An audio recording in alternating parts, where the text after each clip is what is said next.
चलिए, आज आपको देव बलोदा महादेव मंदिर की दुनिया में ले चलते हैं। ये एक ऐसा सफर है जहां 600 साल पुरानी आस्था और कला की विरासत आज भी सांस लेती है, धड़कती है। लेकिन इस सफर की शुरुआत एक सवाल से करते हैं। क्या कोई भी पुराना मंदिर सिर्फ पत्थर और गारे से बनी एक इमारत होता है? या फिर वो पत्थरों में उकेरी गई इतिहास, कला और अटूट विश्वास की एक जीती जागती कहानी है? आज हम इसी कहानी की एक एक परत को खोल कर देखेंगे। तो चलिए, सबसे पहले जरा वक्त में पीछे चलते हैं। पता लगाते हैं कि देव बलोदा की जड़ें कितनी गहरी हैं और इस मंदिर की नींव कब और कैसे रखी गई। 600 ये सिर्फ एक नंबर नहीं है, बल्कि 6 सदियों का जीता जागता इतिहास है। छत्तीसगढ़ के दुर्ग जिले में खड़ा ये मंदिर हमें सीधे उस दौर में ले जाता है जब कला और आस्था एक दूसरे का हाथ थामे चलती थीं। ये सिर्फ एक पूजा की जगह नहीं, बल्कि इतिहास की एक खुली किताब है, खासकर उन छात्रों के लिए जो अतीत को महसूस करना चाहते हैं। अब बात करते हैं इसकी बनावट की, इसके आर्किटेक्चर की। यहाँ पत्थरों पर सिर्फ नक्काशी नहीं की गई है, बल्कि पूरी की पूरी कहानियां गढ़ी गई हैं। जरा इसकी वास्तुकला पर गौर कीजिए। दीवारों पर उकेरी गई हर एक बारीक नक्काशी जैसे कोई कहानी सुनाती है। ये सिर्फ पत्थर पर कारीगरी नहीं, बल्कि सदियों पुराने शिल्पकारों की तपस्या है। सोचकर भी हैरानी होती है कि बिना किसी आधुनिक औजार के उन्होंने पत्थरों में कैसे जान फूंक दी होगी। लेकिन देखिए, इस मंदिर की असली आत्मा इसकी दीवारों में नहीं, बल्कि इसके दिल में, इसके गर्भगृह में बसती है। चलिए, अब इसके आध्यात्मिक केंद्र के बारे में जानते हैं, यानी रहस्यमयी स्वयंभू शिवलिंग के बारे में।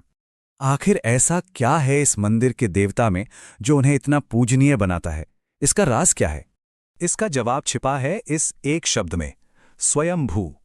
ये संस्कृत का शब्द है जिसका सीधा सा मतलब है जो स्वयं प्रकट हुआ हो, यानी एक ऐसी दिव्य चीज जिसे किसी इंसान ने नहीं बनाया। तो देव बलोदा की सबसे बड़ी शक्ति है यहां मौजूद स्वयंभू शिवलिंग।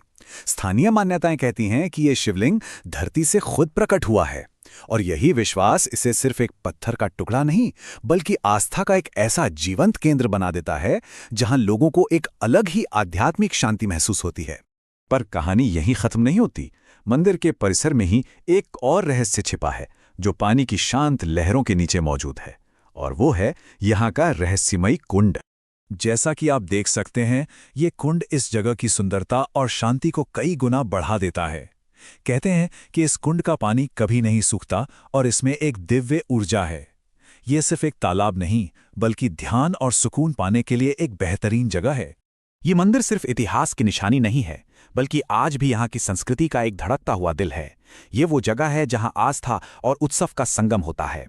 यहाँ का माहौल ना किसी जादू की तरह बदलता है।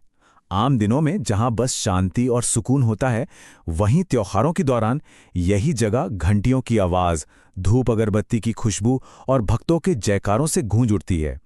ये दिखाता है कि ये मंदिर इस इलाके की संस्कृति की जान है। और ये स्लाइड हमें दिखाती है कि यहाँ सबसे ज्यादा रौनक कब होती है। सावन के महीने में, जब हर तरफ हरियाली होती है, और महाशिवरात्रि की रात, जब महादेव की विशेष पूजा होती है। इन मौक़ों पर दूर दूर से लोग यहाँ आते हैं और पूरा मंदिर परिसर मेलों और लोक कलाओं से गुलजार हो जाता है। तो अगर ये सब सुनकर आपका मन भी इस अद्भुत जगह को देखने का कर रहा है, तो चलिए बताते हैं कि आप यहाँ कैसे पहुँच सकते हैं। याद रखिएगा, ये मंदिर छत्तीसगढ़ के दुर्ग जिले के देवबलोदा गांव में है, जहां पहुंचना बहुत ही आसान है।